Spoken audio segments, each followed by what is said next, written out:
Rajesh cinemas. நான் உங்கள் Rajesh.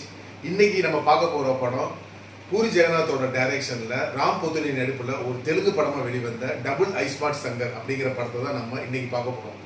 So இந்த படத்தோட கதை என்ன அப்படின்னா, சின்ன பிள்ளையில ஹீரோவை அவங்க அம்மா ரொம்ப கஷ்டப்பட்டு வளர்க்குறாங்க ஒரு வீட்டில். அந்த வீட்டில் ஒரு எதிர்பாராத சம்பவத்தினால வில்லனு அவங்க அம்மாவை கொண்டுடுறாங்க. அந்த பாதிப்புல ஹீரோ விடுபடலை. அவர் சின்ன பிள்ளையில இருந்து வில்லனை தேடி பிடிச்சி கொல்லணும் அப்படின்னு சொல்லி தேடிக்கிட்டே இருக்காரு. பின்னால வளர்ந்து பெரிய ஒரு கேங்ஸ்டரா மாறுறாரு. அப்பயும் அவரோட தேடல் விடலை, வில்லனை தேடிக்கிட்டே இருக்காரு. இது ஒரு சைடு இருக்கு. இன்னொரு சைடு நம்ம சஞ்சய் தத்து லீடிங் வில்லன் ரோல்ல பண்ணியிருக்காரு. ஸோ அவரை பார்த்தீங்க அப்படின்னா ஹீரோவை தேடிக்கிட்டு இருக்காரு. என்ன அப்படின்னு கேட்டீங்கன்னா, வில்லனுக்கு டாக்டர் பிரெயின் டியூமர் இருக்கு அப்படின்னு சொல்லிடுவாரு.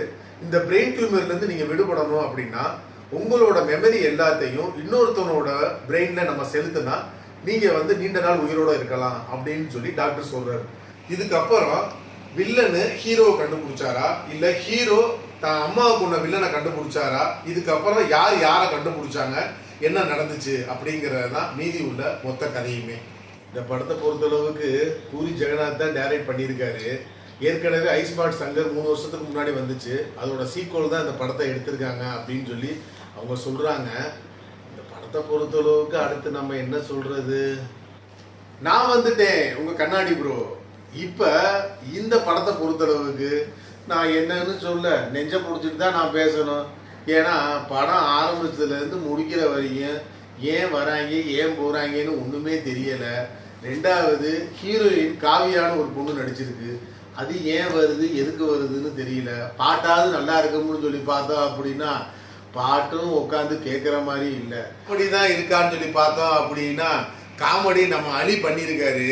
பொக்கா அப்படிங்கிற ஒரு கேரக்டர்ல பொக்காவா இருக்கு. நம்ம தொக்கா எந்திரிச்சு ஓடுற மாதிரி தான் இருக்கு காமெடி. பூரி ஜெகநாத்துக்கு என்ன ஆச்சுன்னு தெரியல. சமீப காலமா அவர் எடுக்கிற எல்லா படமும் மொக்கையா தான் இருக்கு.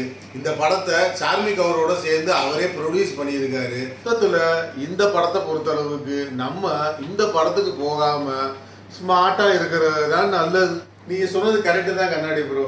மொத்தத்துல படம் நீங்க சொன்ன மாதிரி தான் இருந்துச்சு. சரி, மீண்டும் நம்ம அடுத்த மூவி ரிவ்யூல சந்திப்போம். வீடியோ பிடிச்சிருந்துச்சு அப்படின்னா சப்ஸ்கிரைப் பண்ணுங்க. என்னோட சேனலை மறக்காம லைக் பண்ணுங்க, ஷேர் பண்ணுங்க, கமெண்ட் பண்ணுங்க. நன்றி, வணக்கம்.